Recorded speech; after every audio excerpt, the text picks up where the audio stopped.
Leo hi, how are you, कैसे हो आप लोग। हम करने वाले हैं love tarot card reading, love tarot card prediction. और ये लव टैरो कार्ड सीडिंग होने वाली है नवंबर मंथ के फर्स्ट 15 डेज के लिए। आपकी एनर्जी, आपके पार्टनर की एनर्जी, ठीक है, चाहे आप कांटेक्ट में हो या फिर आप नो कांटेक्ट में हो, हम लोग यहाँ पर डिटेल में एनर्जीज को चेक करने वाले हैं। ठीक है, साथ में आपको एंजल्स की गाइडेंस भी मैं बताऊंगी। फिर भी अगर आपका कोई भी सवाल है, आप मुझे मेरे व्हाट्सएप नंबर पे मैसेज कर सकते हो। नंबर इसी वीडियो के डिस्क्रिप्शन बॉक्स में आपको मिल जाएगा। और सबसे पहले आपने क्या करना है कि इस वीडियो को लाइक कर देना है, चैनल पे न्यू हो तो सब्सक्राइब करना मत भूलना, ताकि आने वाली वीडियोस के नोटिफिकेशंस कहीं आपसे मिस ना हो जाएं। तो चलिए स्टार्ट करते हैं इस रीडिंग को। और सबसे पहले मैं आपको चेक करके बताने वाली हूँ कि इस टाइम में आपकी खुद की एनर्जी क्या रहने वाली है, आपका माइंडसेट, आपके इमोशंस, आपकी फीलिंग्स क्या होने वाली हैं। दिन में भी मच्छर घूम रहे हैं, देखो। Okay, your side first of all हम यहाँ पर एनर्जीज को चेक कर लेते हैं। कमेंट में बताओ आप लोगों के भी इलाके में इलाका कह रहा हूँ, आप लोगों के शहर में भी मच्छर होते हैं कि नहीं। लाहौर के मक्खी और मच्छर बड़े मशहूर हैं, सच है। Okay, first 15 days of November आपकी खुद की क्या एनर्जी रहने वाली है, सबसे पहले हम यहाँ पर ये चेक करने वाले हैं।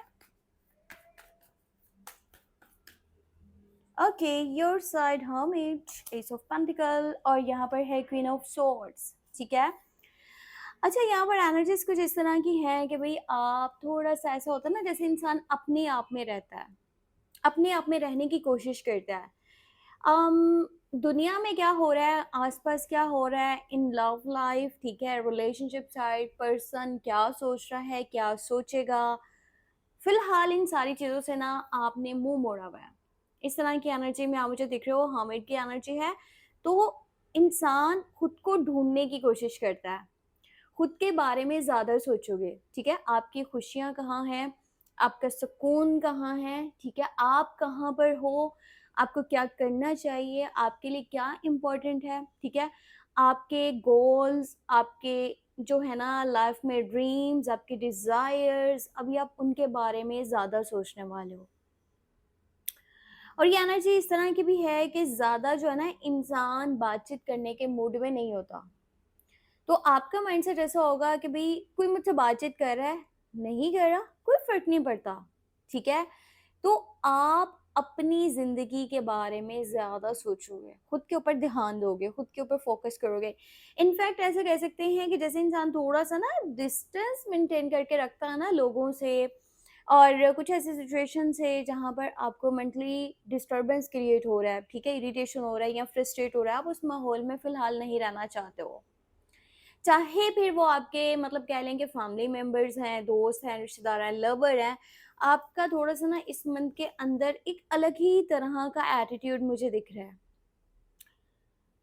अपना ईगो, अपना एटीट्यूड, ठीक है, अपना नेचर, इन सारी चीज़ों के ऊपर आप ज़्यादा फोकस रहने वाले हो कि आप अपनी सेल्फ रिस्पेक्ट के बारे में ज़्यादा सोचोगे। कोई मैसेज नहीं कर रहा तो फिर मैं क्यों मैसेज करूं, ठीक है, या कोई आकर के खुद से आपको मैसेज कर भी रहा है ना, तो आपका ये होगा मोड के ठीक है रिप्लाई कर दूंगा, मतलब इस तरह की मुझे यहाँ पे एनर्जी दिख रही है। और कहीं ना कहीं मुझे आप करियर पे ज़्यादा फोकस नज़र आ रहे हो, कहीं ना कहीं पैसा कमाने की तरफ माइंड आपका बना रहेगा। ठीक है, स्टार्टिंग के कह लो कि 5-6 दिन यहाँ पर ऐसा है कि मतलब खुद को ऐसे थोड़ा साइड करने की कोशिश करना, ताकि चीज़ें क्लियरली नज़र आ सकें। कौन आपके बारे में क्या सोचता है, कौन आपका कितना अपना है, ये सारी चीज़ें आप जानना चाहते हो। आप डीप लेवल पर चीज़ों को जानना चाहते हो और समझना चाहते हो। सो बहुत ही ज़्यादा जैसे होता है ना एक उम्र वाले इंसान की सोच, ठीक है, जैसे बुढ़ापे में सोच होती है इंसान की, तो उस समय का कहीं न कहीं माइंडसेट यहाँ पर दिख रहा है। वो नहीं कि अम इंसान जो है ना अपने आज के टाइम को एंजॉय करे, सेलिब्रेट करे चीज़ों को, वो वाली थिंकिंग मुझे आपकी नहीं दिख रही। आप लॉन्ग टर्म का बहुत ज़्यादा सोचते हो, ठीक है, और सोचोगे भी इन नवंबर फर्स्ट 15 डेज। तो जिसकी उम्र ज़्यादा होती है ना, वो इंसान की जो सोच होती है ना, वो बहुत मतलब कि कह लो कि ऐसा हो जाता है कि उसने बहुत सारे एक्सपीरियंस ले लिए होते हैं ज़िंदगी से, और बहुत कुछ वो सीख चुका होता है, बहुत कुछ समझ चुका होता है। तो कहीं न कहीं उसकी सोच में क्लैरिटी होती है। कंफ्यूजन नहीं है, ठीक है। मुझे लगता है इस पर्सन से पहले जिसके साथ आप कहीं ना कहीं अभी कनेक्टेड हो ना, इससे पहले भी कोई आपकी लाइफ में आया था, पर कहीं ना कहीं उसकी वजह से भी आप हर्ट हुए थे, क्योंकि पुराने भी मुझे कोई तकलीफ यहाँ पर दिख रही है। आपको ये है कि ठीक है ये अच्छा नहीं कर रहा मेरे साथ, तो पहले मेरे साथ कौन सा अच्छा हुआ था, पहले भी तो इसी तरह के लोग मुझे चुप रहे थे। इस तरह की एनर्जी भी फील हो सकती है। अच्छा, मैं अब आपको आपके पर्सन की एनर्जी बताने वाली हूँ, और सबसे पहले हम देखेंगे कांटेक्ट वालों के लिए। आप में से जो लोग कांटेक्ट में हैं उनके पार्टनर की एनर्जी क्या रहने वाली है। 9 ऑफ पेंटिकल, 9 ऑफ सॉर्ड्स, हाँ, हैंगमैन। देखो ये जो पर्सन है ना, एक तो ये कह लो ये ऐसा इंसान है जो ज्यादातर या तो पास्ट में रहता है, या तो ये ज्यादा फ्यूचर के बारे में सोचता है, ठीक है। या तो ये अपनी उन गलतियों को याद करता रहता है जो भी कहीं ना कहीं इसने पास्ट में ना गलतियां करी हैं, आपके साथ रिलेशन में हो सकती हैं। कहीं ना कहीं वैसे ही लाइफ में कोई स्टेप लिया था, कोई डिसीजन लिया था, कोई रिस्क लिया था, किसी के साथ अच्छा नहीं करा किसी भी चीज़, मतलब किसी भी सिचुएशन में। तो अब आकर के वो चीज़ें इसको ऐसे परेशान करती हैं कि भाई अब उन चीज़ों को ठीक कैसे किया जाए, ठीक है। ये कहीं ना कहीं हैंग है, स्टक है और इरिटेट हो रहा है। ज़्यादा फ्यूचर के बारे में ओवर थिंकिंग करते हैं, इससे इनको नाइटमेयर्स भी हो रहे हैं, नींद भी पूरी नहीं हो रही, इनकी सेहत भी ठीक नहीं है, और कहीं ना कहीं हार्मोनल इनको प्रॉब्लम्स भी होते होंगे इस वजह से, क्योंकि बहुत ज़्यादा स्ट्रेस लेते हैं, ठीक है, फीमेल है या मेल है। और ये जो पर्सन है ना, ये पर्सन को ऐसा भी लगता है कि शायद आप इसका साथ नहीं दोगे, आने वाले टाइम में आप इसके साथ में नहीं खड़े होने वाले, और इसको लगता है कि ये जो रिलेशन है ना, शायद इसका कोई फ्यूचर नहीं हो सकता, आने वाले टाइम में पता नहीं ये चलेगा नहीं चलेगा। और कभी कभी इसको ऐसा भी फील होता है कि इसको अपने ऊपर ध्यान देना चाहिए, आप इसको कभी भी छोड़ सकते हो, या फिर ऐसा हो सकता है कि ये कहीं गलत इन्वेस्ट ना कर रहा हो अपनी एनर्जी को, अपनी फीलिंग्स को, अपने इमोशंस को। तो बहुत सारा डर है, खौफ है जो इसके अंदर बैठा हुआ है।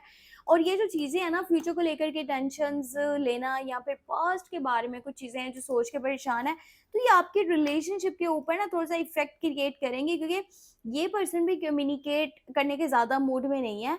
यानी होता है ना, लाइफ से एक बंदा इरिटेट हो चुका है, ये नहीं कि आपसे वो इरिटेट हो रहा है, ये लाइफ से इरिटेट हो चुका है। तो इस चीज़ का इफेक्ट पड़ सकता है रिलेशनशिप के ऊपर, कम्युनिकेशन के ऊपर। अब मैं आपको बताने वाली हूँ कि आप में से जो लोग नो कांटेक्ट में हैं, ठीक है, आपके पर्सन की, आपके पार्टनर की क्या एनर्जी हो सकती है फर्स्ट 15 डेज ऑफ नवंबर। वैसे अगर आप नो कांटेक्ट में हो ना, तो आप मेरे चैनल को सब्सक्राइब करके रख लो, ताकि हर हफ्ते में यहाँ पर no contact tarot cards readings upload करती हूँ, तो आप उनको चेक कर सकते हो according to your zodiac sign.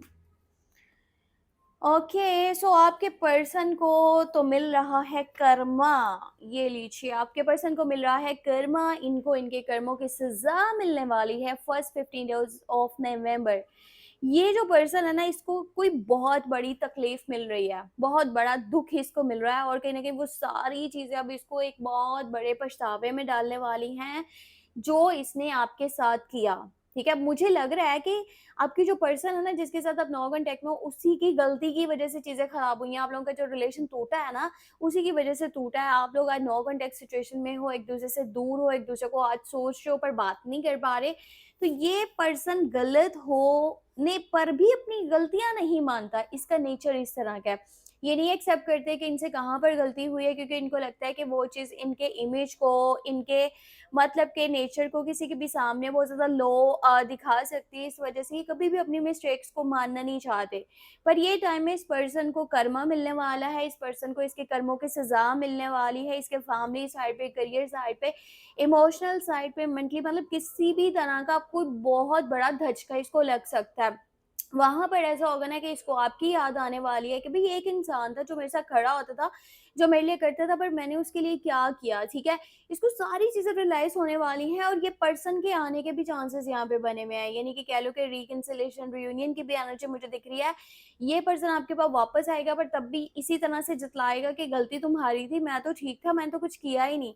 तो यहाँ पे एनर्जीज़ हाई हैं, तकरीबन 60 से 70% तक चांसेस हैं ये पर्सन अब पछतावे के बाद आपके पास वापस आने वाला है, पर तब भी नहीं मानेगा कि मैं गलत था, आपके ऊपर गलतियों को डाल देगा। फिर भी बोलेगा कि मैं देखो बड़ा बन के आ गया हूँ, और मैंने तुमसे माफ़ी भी माँग लिया, मैं रहना चाहता हूँ, इस रिलेशन को आगे कंटिन्यू करना चाहता हूँ। मुझे लगता है जहाँ पर रिलेशन में कुछ ना कुछ चीज़ें खराब हुई है ना, इनकी फैमिली भी इन्वॉल्व है। इसकी फैमिली का या तो इसके ऊपर बहुत ज़्यादा ज़िम्मेदारियाँ हैं या इसकी फैमिली इसको कंट्रोल करती है, फैमिली का बहुत ज़्यादा इसके ऊपर प्रेशर है, जिसकी वजह से ये उनके अकॉर्डिंगली चीज़ें करता है अपनी लाइफ में। तो ये सारी एनर्जी जो है ना आपके पर्सन की साइड से हैं। अब समझ लो ये इंसान अब बहुत बुरी तरह पछताएगा, बहुत ज़्यादा रोएगा, बहुत ज़्यादा तकलीफ़ को बर्दाश्त करेगा क्योंकि इसने आपके साथ गलत किया था। तो अब यूनिवर्स इसके साथ वैसा ही कुछ करने वाला है और इनको अब सबक मिलेगा कि गलत करो तो फिर इंसान के साथ गलत होता है, ठीक है? अब मैं आपको बताने वाली हूँ यहाँ पर एंजल्स की गाइडेंस, ठीक है? एंजल्स के मैसेजेस, एंजल्स आपको क्या गाइडेंस देना चाहते हैं, क्या मैसेज देना चाहते हैं, let's see. Four of swords की एनर्जी है, जजमेंट है, नाइट ऑफ सोर्ड्स है। अभी थोड़ा सा बैकग्राउंड नॉइसेस को इग्नोर कीजिएगा, ट्रैफिक का शोर है। यहाँ पर आपके लिए पता है क्या एनर्जी, आप थोड़ा सा ना चीज़ों को ज़्यादा डीपली चेक करो। ऐसा होता है ना जैसे इंसान कंपैरिजन करता है या फिर इंसान दोनों साइड्स पे देखता है कि भाई अगर ये पर्सन ऐसे बात कर रहा है ना तो इस चीज़ का एक ये भी पहलू हो सकता है, ठीक है? सो चीज़ों को डीप लेवल पर जाकर के आपको देखना पड़ेगा, समझना पड़ेगा, चेक करना पड़ेगा कि भाई कहाँ पर क्या मिस्टेक हो रही है बिहेवियर्स में, कम्युनिकेशन में, रवैये में, या मतलब जैसे भी जो भी चीज़ें हैं वो आप चेक करोगे ना आपको पता चलेगा कि कहाँ आपकी मिस्टेक है और कहाँ आपके पर्सन की मिस्टेक है। और इस रिश्ते को एक नया मौका मिल सकता है, आगे बढ़ सकते हो अगर कि आप लोग अपने एटीट्यूड पे, अपने ईगो पे इन चीज़ों को साइड पे करके ना रिश्ते को समझने की कोशिश करते हो। सो ये एनर्जीज बनने वाली हैं फर्स्ट 15 डेज ऑफ नवंबर। अगर कुछ जानना चाहते हो तो व्हाट्सएप मैसेज कर सकते हो और मैंने आपको बता दिया कि नंबर इसी वीडियो के डिस्क्रिप्शन बॉक्स में आपको मिल जाएगा। सो अपना बहुत सारा ख्याल रखिएगा और मेरा सेकंड चैनल ज़रूर सब्सक्राइब कर लीजिएगा, लिंक इस वीडियो के डिस्क्रिप्शन बॉक्स में मौजूद है। और कुछ भी जानना है तो व्हाट्सएप मैसेज कर सकते हो। इस चैनल को भी ज़रूर सब्सक्राइब कर लो ताकि आने वाली वीडियोज़ के नोटिफिकेशन आप तक पहुँच पाएँ। Take care, bye bye.